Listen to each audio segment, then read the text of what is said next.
একটু আসুন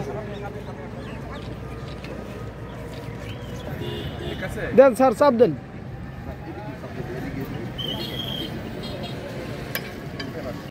গুরুত্বপূর্ণ একটি কর্মসূচি। আপনারা জানেন যে মাসব্যাপী এই কর্মসূচি আছে পটুয়াখালী জেলাতে শুরু হচ্ছে। বৃক্ষ আমাদের জীবন ধারণের জন্য, পরিবেশ রক্ষার জন্য, পরিবেশের ভারসাম্য রক্ষার জন্য কতটা প্রয়োজন এটা আসলে বলার অপেক্ষা রাখে না। আমরা সবাই জানি এই বিষয়ে। বিভিন্ন মানুষ বিভিন্ন সময় এই বৃক্ষগুলোতে পেরেক পুঁতে তারা তাদের বিভিন্ন ধরনের প্রচারণা করে থাকে। এটি অত্যন্ত গরিত কাজ এবং আইন বিরুদ্ধ।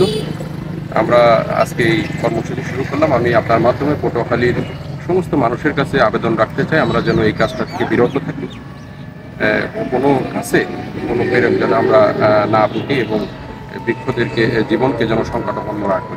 এবং যারা এই ধরনের অপরাধে, এই ধরনের আইন বিরুদ্ধ কাজে জড়িত থাকবে, আমাদের জেলা প্রশাসনের পক্ষ থেকে, বন বিভাগের পক্ষ থেকে ভ্রাম্যমাণ আদালত পরিচালনা করা হবে এবং তাদের বিরুদ্ধে আইনানুগ ব্যবস্থা গ্রহণ করা হবে।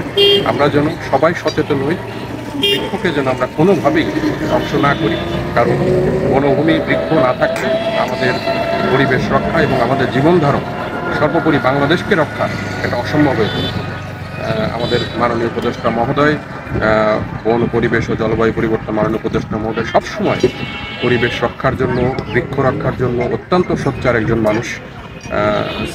মাননীয় উপদেষ্টা সবসময় আমাদেরকে নির্দেশনা দিয়ে থাকেন কীভাবে যাতে আমরা পরিবেশকে রক্ষা করতে পারি, বৃক্ষকে রক্ষা করতে পারি, নদীগুলোকে রক্ষা করতে পারি, খালগুলোকে রক্ষা করতে পারি।